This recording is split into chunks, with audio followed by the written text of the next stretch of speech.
This week on the Robertson Caine Leopard Catamarans Redemption Arc, we finish our anchoring system by installing our new Cromox Chain, and I give you a tour of what these guys have been up to around the boat. You will have to excuse the lighting. It is nighttime now, and this is pretty much the only time I can film things like this because during the day there are so many guys around, and without having permission to film from any of them, it is extremely difficult for me to vlog effectively. But I am finding my best way to work around those challenges. Now, with this boat, over the past 3 years, we really have been to hell and back with it. And it is the worst thing that any of us have ever had to go through, which in particular for Trent, that's saying a lot. Across 3 continents, it's been over 700 days on the hard stand in total. And that's not including time that we've spent in marinas because the boat was immobilized. Last year, with what we believe was the best intentions, Travelopia, which heads up Sunsail Moorings and sells to private customers through Leopard Catamarans, sent out an external repair team to the boat. But over 19 months later, we're still here, and the failings behind that are quite clear. Now, just 1 month from this year's latest intended launch date, we have an internal team of guys here. I can only imagine how different our lives would have been if these people were working on the boat in Cape Town, or had been sent to Italy, or had even been the first team sent here. This is not a hero story for Leopard. It's a redemption arc, and it's only made possible by the fact that Trent believes in giving the company every opportunity to redeem things and make up for the multitude of failings in the past. Feedback on the team leader from owners of all 3 boats is that we are finally interacting with someone who values quality and who cares about the boats, who runs a tight ship that is highly organized, and who delegates to his team, who was specifically chosen from across the Robertson Caine factories and from the Moorings team, holding them accountable and then also pushing them and encouraging them to achieve their best while working on the boats. There are a few individuals in particular who are an absolute credit to Robertson Caine, who we would gladly welcome back onto our boat. What we've gone through in the past due to the actions of some people from Robertson Caine, Leopard Catamarans and related contractors is almost unforgivable. But if they complete this redemption arc, if they get us back on the water without sacrificing quality or causing unnecessary stress and compensate us for the widespread damage to our lives, then that would show that they care, that maybe they've learnt from this, and that maybe there is hope for the future. Today we are doing the final part of our anchoring installation, which is adding this new Cromox chain.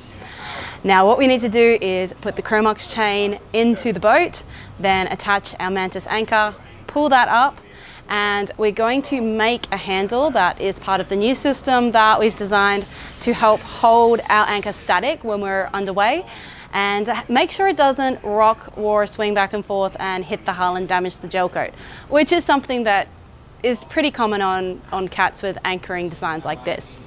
Thinking about our future cruising grounds, we want to be in remote areas of the Pacific and Asia.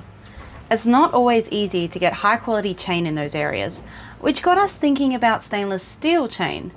That led to us approaching Cromox USA, who gave a generous discount not only to us, but also to our friends who've been experiencing warranty issues and ordered their chain alongside ours. The Cromox anchor chains are made in Germany from quality stainless steel that's highly corrosion resistant, meaning it will last much longer than galvanized chain. We also took the extra step of having it electro-polished.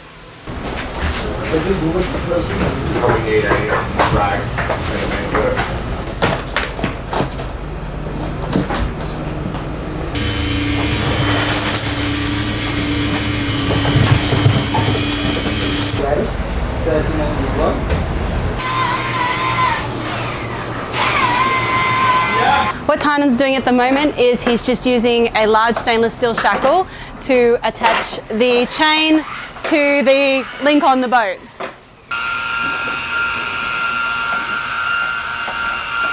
Just while we're doing this chain, like, you're outside and you're seeing all these guys working on the boat and what they are doing and achieving in the time they've been here so far. From what I understand, all of these guys have worked for Robertson Caine, and they either still work for Robertson Caine or they are now with Moorings and Travelopia doing things on their side. And what I have seen so far is really, really good. The site supervisor has been excellent. He is so organized and he knows how to run a team of people doing this kind of thing. He really does. And it's so nice to see like actually getting fixed. But at the same time, there's part of me that's just so furious because they had these people. Like, we've lost another year because people like this weren't sent out the first time. And that's cost a lot. Like, a lot happens in a year of life.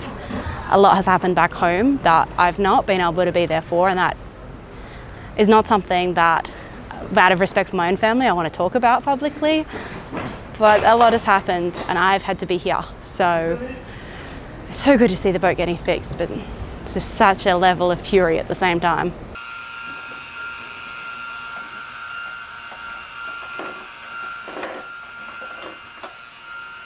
Tynan has finished what he was doing, attaching the chain to the hull.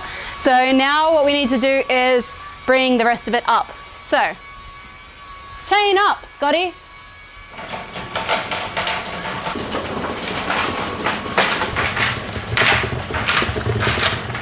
This is coming out of the box so nicely.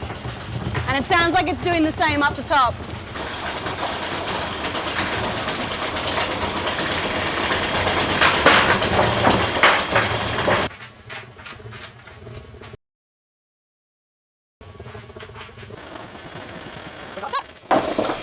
Got twist.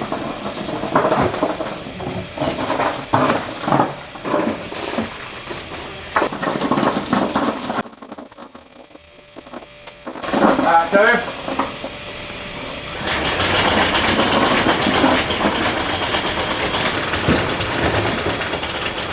Chain is in. The next step is drag the new Mantis anchor that we haven't used yet over, attach it, and then we'll do the final bit, which involves this rope that you see Trent holding and throwing. Our anchor is an 85-pound Mantis M1 anchor, also in stainless, meaning there's no concerns about galvanic corrosion between the anchor, shackle and chain. Mantis also helped us out with it, which is greatly appreciated, and we can't wait to test it out in real-world conditions. The anchor is being joined to the chain with a large stainless steel shackle, which was kindly supplied by Cromox. I basically work all day long, and then I get 7 to 8 hours sleep, and it starts again. Woo, boy, I love it. Yeah, but I got a shackle. It's the little things. Somebody loves me. Thank you, Cromox. Can you like spin that? Stop. Yeah. I'm not going to go crazy with the uptime.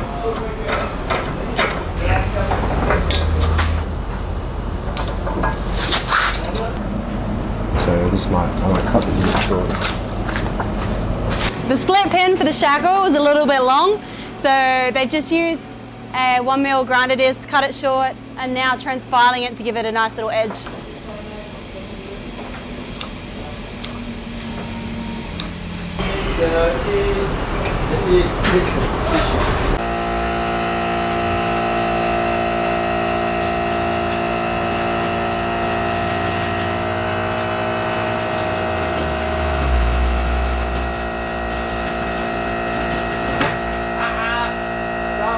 We just lifted the anchor, and I'm not sure if I caught it on camera, but the shackle does not fit through the hole.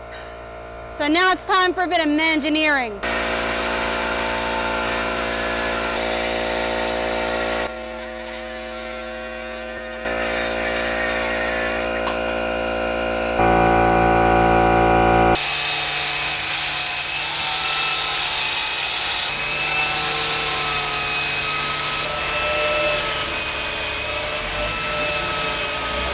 Quick bit of engineering later, and it's time for take 2. If this doesn't fit, then we'll just have to change shackles and Trent can cry and cuddle his other shackle, find another use for it.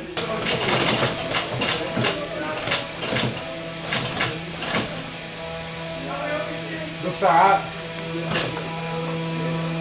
It looks like that'll work. Do you want to go up and down a couple of times? Yeah, come out and in a couple of times. Do a bit more. Right, go up. Go all the way up.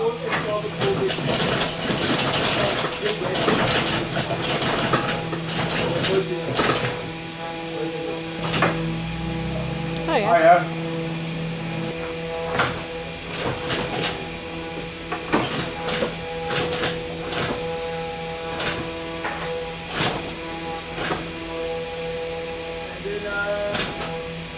Stop there.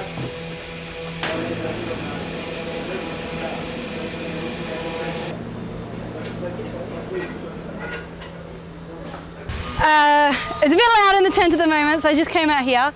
One thing that we are doing while we're here is all of our Lewmar hatches are being changed because we are one of many, many boats that are being impacted by this issue where the black coating is coming off and the frames are corroding. Other people have done whole videos on it. We are another person that it's affected. But what we're doing, the smaller ones on the hull, they've all been replaced by Lewmar under warranty, facilitated by Travelopia. But with the big two hatches on the front, the decision was made at Travelopia's end to paint them instead. So what we're doing today is we're just stripping off all the plastic fittings on them so that then the team here can strip the paint off, and they're going to be repainted using all grip, the same all grip that was used to do the loggerheads.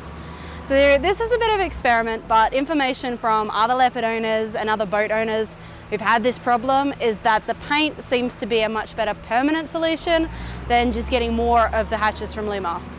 The 4 replacement side hull windows from Robertson Caine didn't come with the holes for the Lewmar portholes to be fit into, so we had the opportunity not to cut them in, reducing the risk of future failure in portholes we never use anyway.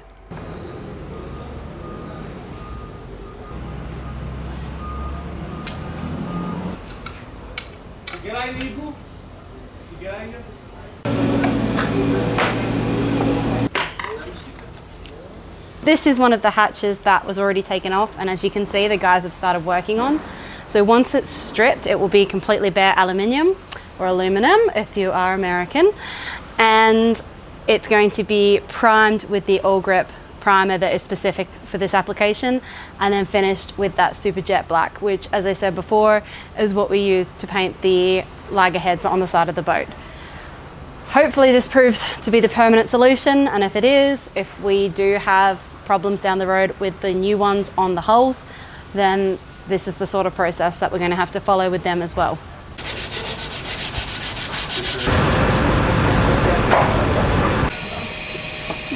Finally got it. Yeah, I'm kind of regretting the 262. I didn't trust the shackle though. Well, at least you know the Loctite 262 works. As well as doing our anchor chain and the mantis anchor, we're also looking at how we can optimize our bridle. So we've got the clip on it, and we're going to keep that for moorings, but I'm going to make another soft shackle, and that soft shackle will be for when we are at anchor. So we've also been considering whether or not we add this mantis swivel to it to try and deal with some of that twisting in the chain when our bridle moves. We're not 100% sold on that. If we do, it'll be a trial. If we like it, we keep it. If we don't like it, then we change back. The issue we had time previously was when the boat spun around on the bridle, twist the bridle. As the boat went around on the chain. For the self shackle, it just needs to be able to go through the chain loop, doesn't it? Yeah. Push on there. Yeah.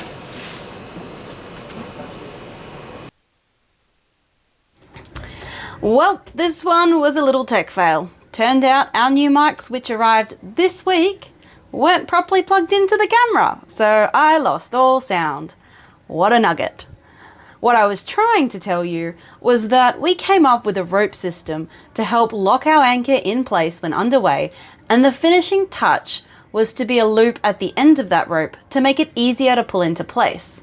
But after measuring it all out with Trent, I realized that unless we wanted it to be permanently installed, I'd have to leave the tail free, because otherwise both ends wouldn't fit through the rope guide we've installed. That was fine, but to help finish it off neatly, I decided to whip the tail to prevent fraying over time. With that done, our anchoring system was officially complete. It's still a little bit dark at the moment, but it's one of the few times that the boat is actually empty. Let's show you what the Leopard and Robertson Caine guys have been up to around the boat. Now, I keep calling this a redemption arc, and that really is what it is. And these guys are working hard to redeem the disgraceful behavior of the past that we have experienced and had inflicted on us. They are working long hours, which is why it's still a bit dark at the moment, because the first guy gets here at 6 a.m. and they're working at 11, 12-hour days, not finishing till 5 or 6 at night. And because of that, because there is a strong sense of management and ownership, they are progressing quite well. Honestly, it's a relief. And I can't, after everything we've been through, explain how much that means and how grateful we are specifically to the guys that are here. Obviously right now we're in the rear cockpit, so up here they have been getting this helm platform ready to go back on. So Nino had started that, but these guys have just finished it. This metal frame behind me that the door is in, that has all been stripped back so it can be repainted due to damage that was done to the frame mechanically and chemically. If we come to the back here, last week I talked about the track mark damage. Well, in whole sections of the boat, we don't have track mark anymore.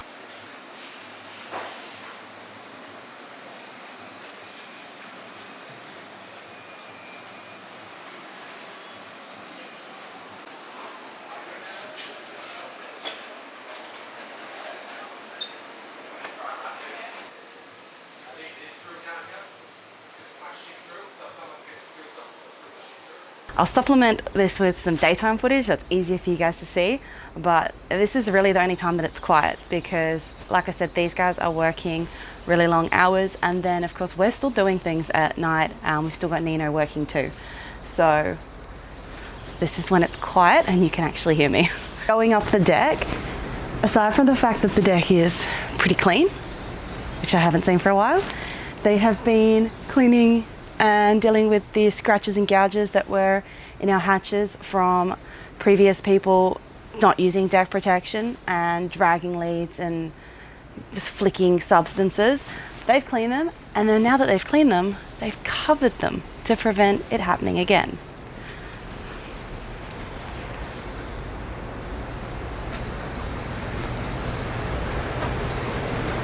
Up the front here on the Leopard, on either side, we've got these dark grey patches, and I told the guy yesterday who was working on them, the way that they were left was just covered in epoxy splashes and dashes, and honestly I was so upset because we do use the forward cockpit, and I was looking at these and I'm just going, how I've seen people try to clean this stuff off and it's a disaster.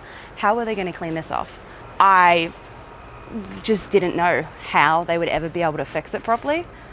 And I said to the guy yesterday from Robertson Caine who did it, honestly, you've made me so happy because I did not think what you've done would be possible, and you have them looking just amazing. Up the front here, there were a couple repairs left to do in the anchor locker, and we spoke to them about the fact that the Cromox chain had arrived and we really wanted to put that away. So they kind of expedited that repair, got it all sorted, and like as a result, we can put the chain away. So them actually listening to us, that's appreciated as well. It just makes it so much easier to work together, and they do understand that this is our home and we really care about this boat. We've done a lot of work on it and we are going to keep it. So it's a nice change. It's like even the little things, like previously we've had to you know, things like fittings would get taken out and get left around. That taped to the wall behind me is pieces from the door that need to go back on the door and the windows surrounding it. So rather than throwing it down or putting it somewhere random, it's literally just been taped next to it so they can find it. It's just so simple. Up the top here, this skylight should be going back on. They've redealt with that frame. They've redealt with the frame at the aft bedroom that we pulled off last week. So they fixed the whole gel coat issue, and that is ready. There is definitely more than just what I've shown you, but I think that in itself just gives you a bit of an idea of what they're working on, what they're doing. And so far it's continuing to be positive for us, which this is the worst thing the last 2-3 years of dealing with this boat and trying to get it fixed. Even since I filmed that little walk around this morning, more progress has been made. So in the next episode, I will continue to update you with where they're at and what they've been doing. For the first time in a very long time, I have some faith, just because of the guys that are here, that we will be out on the water soon, and we are finally going to be living the dream that we set out to achieve over 3 years ago.